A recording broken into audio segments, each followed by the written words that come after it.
Hello, hi everyone, আমি সম্পদ। এই যে আজকে শোল মাছ দিয়ে আলু দিয়ে ঝোল বানিয়ে নেব। সিম্পল একটা রেসিপি, সিম্পল একটা রান্না। হলুদ লবণ ধুয়ে মাছটা ধুয়ে হলুদ লবণ মেখে নিয়েছি। তো এখন তারপরে সব একে একে করতে থাকবো।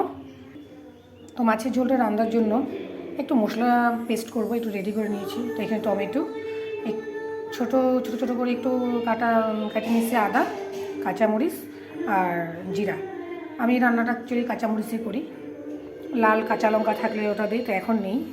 তো সিম্পল মানে ঘরে অ্যাকচুয়ালি কাঁচা লঙ্কা খাওয়াই ভালো, অন্য গুঁড়া টোড়া লঙ্কার গুঁড়া টোড়া আমি খাই না।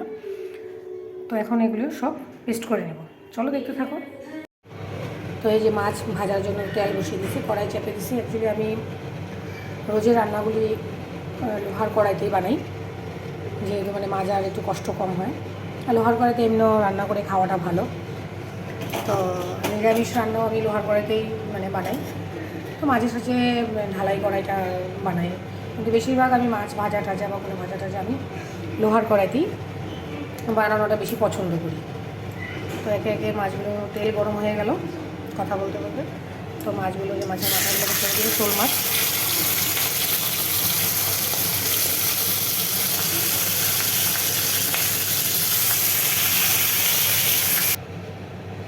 এই টুকরোগুলো এক এক করে ছেড়ে দেবো মাছ ভাজার জন্য। মাছটা খুব একটা বড় না, শোল মাছটা একটু ছোটোর মধ্যেই মাছটা ছিল।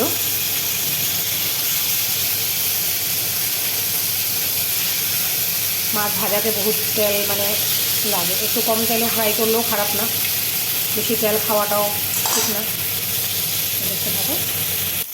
আমি মাছগুলি এখানে ডিপ ফ্রাই অত করবো না, অ্যাকচুয়ালি মাছ একটু উল্টে পাল্টে সাতলাইয়া খাইলে ভালো।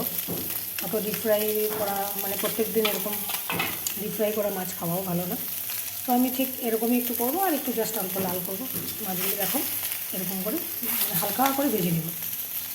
অ্যাকচুয়ালি হালকা করে মাছ ভাজাটা খাওয়াটাই হেলদি হয়। তো চলো দেখতে থাকি। আমি এখন শোল মাছের ঝোলটাতে যেহেতু পেঁয়াজ দিয়ে রান্না করবো, তো আমি কোনো সোমবার কোনো কিছু দেবো না। তো ডাইরেক্ট এই যে পেঁয়াজটা দিয়ে দিলাম। একটু পেঁয়াজটা ভাজা ভাজা হয়ে গেলে মশলা, আলু এগুলো দিয়ে দিই।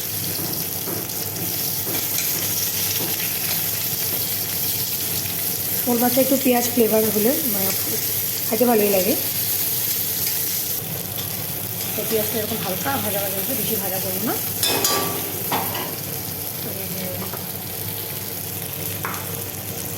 আলুগুলো কেটে রাখা আলুগুলো ছেড়ে দেবো। আলুগুলো একটু ভাজা ভাজা হয়ে গেলে মশলাটা দিয়ে দেবো, লবণ হলুদটা দিয়ে দিলাম।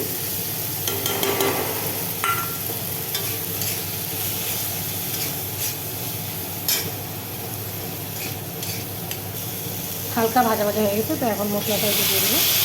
কাঁচামরিচে এর জন্য অত মানে লাল টকটকাও হবে না, যেহেতু প্রত্যেক দিনের খাওয়া, তো কাঁচামরিচে রান্নাটা করি।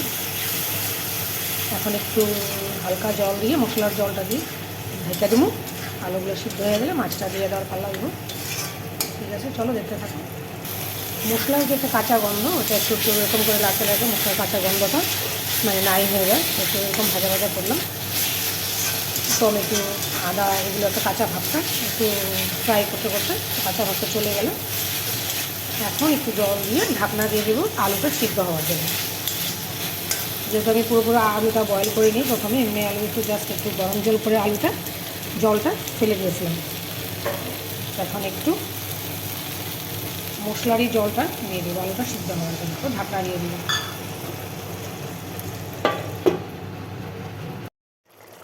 তো আলু আমার সিদ্ধ হয়ে গেছে, এখন জল দিয়ে দেবো। তো ভাজা মাছগুলো এখন দিয়ে দেবো।